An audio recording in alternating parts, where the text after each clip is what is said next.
আসসালামু আলাইকুম, ওয়েলকাম সবাইকে সাধারণ নবানের টু আর একটি নতুন এপিসোড দেখার জন্য। আজ আমি আপনাদের সাথে শেয়ার করব চিকেন পিৎজা রেসিপি।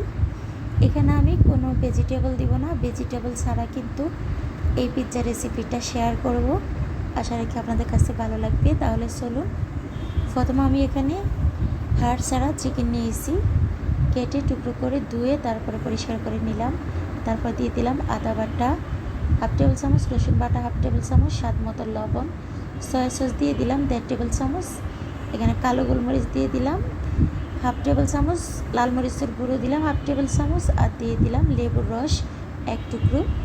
আর এখানে দিলাম ম্যাজিক মশলা দিয়ে দিলাম এখানে 1 প্যাকেট। দিয়ে আমি ভালোভাবে মেখে রেস্টে রেখে দিব 10 মিনিট। আমি এখানে দুটো পিৎজা বানিয়ে নিব।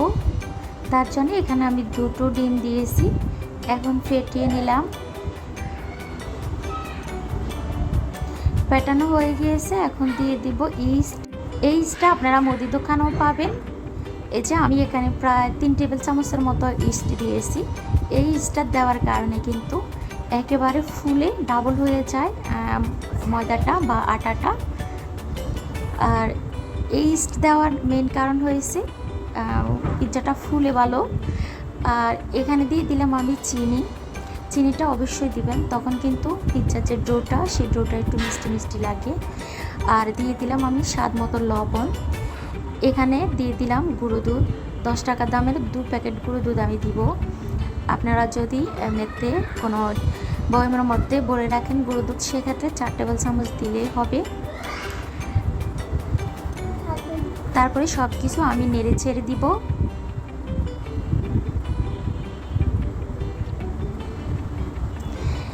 এখন আমি দিয়ে দিব ময়দা। আটা দিয়েও করা যায়, কিন্তু ময়দা দিয়ে করলে কিন্তু একটু পিৎজাটা ফুলে সফট হয়, সেজন্যে আমি এখন হাত দিয়ে সব কিছু ভালোভাবে মেখে নেব। অন্যদিকে আমি কিন্তু গরম পানিটা করে রেখেছি, এখন গরম পানি দিয়ে আমি একটা ডো তৈরি করে নেব। আর আমি কিন্তু এখনও কোনো তেল দিইনি, আপনারা চাইলে তেলটা দিতে পারেন। আমি তেলটা যখন আমি ডোটা বানিয়ে নিব, লাস্টে আমি তেল দিয়ে তারপরে ডোটাকে রেখে দিব 10 মিনিটের জন্য। এই যে আপনারা যদি বেশি সময় ধরে রাখতে চান সেক্ষেত্রে আরও বেশি ভালো হবে। আমার হাতে সময় একদম কম, সেজন্য আমি কম সময় রাখবো। 10 মিনিটের জন্য আমি ঢেকে তারপরে আমি তেল দিয়ে দিলাম। তেলটা গরম হয়ে গিয়েছে, এখন আমি চিকেনটা রান্না করে নেব। আমি সবগুলো চিকেন দিয়ে দিলাম, এখানে আর এক্সট্রা কোনো মশলা লাগবে না। এখন ঢাকনা দিয়ে ঢেকে আমি বেশি না 5 মিনিটের মতো রান্না করে নেব। 5 মিনিটের ভিতরে আমি নেড়ে ছেড়ে বারে দিয়েছি, যাতে করে নিচে লেগে না যায়। চুলার হিটটাকে মিডিয়ামে রেখে তারপরে আমি এখন দিয়ে দিলাম পেঁয়াজ। এখানে পেঁয়াজটা আমি কাঁচা দিব না, পিৎজাতে আমি একটু ভেজে দেব, কারণ বাচ্চারা খেতে চায় না, একবারে তো বললাম। এই যে হয়ে গিয়েছে অলরেডি আমার চিকেনটা, এখন আমি তুলে নেব।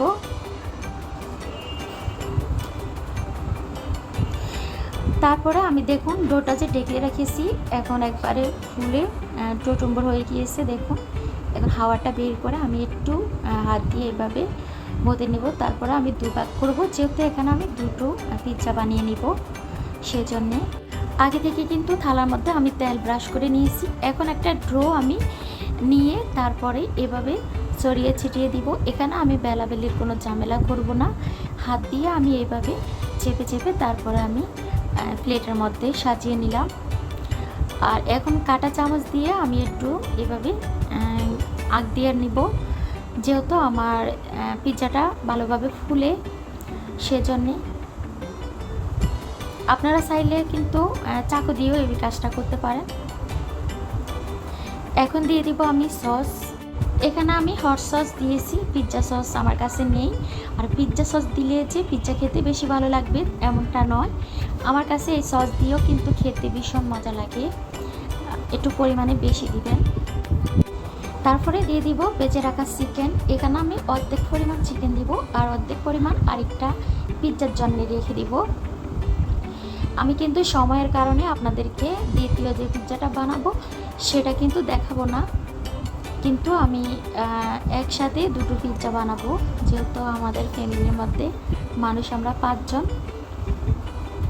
বাচ্চারা ভীষণ পছন্দ করে, কম হলে চলবে না, সেজন্যে। এখন দিয়ে দিব আমি চিজটা আমি গ্রেট করে নিয়েছি আগে থেকে।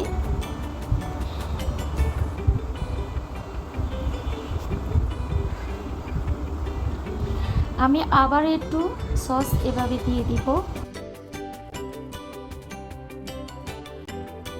এই যে অলরেডি কিন্তু আমার পিৎজাটা রেডি।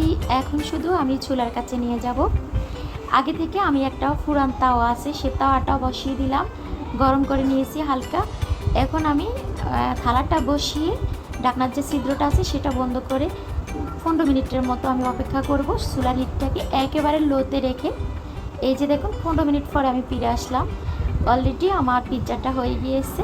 আমি দ্বিতীয় যে পিৎজাটা আছে সেটা আবার বসিয়ে দিলাম। আর এদিকে আপনাদেরকে প্রথম পিৎজাটা আমি পরিবেশন করে দেখাবো।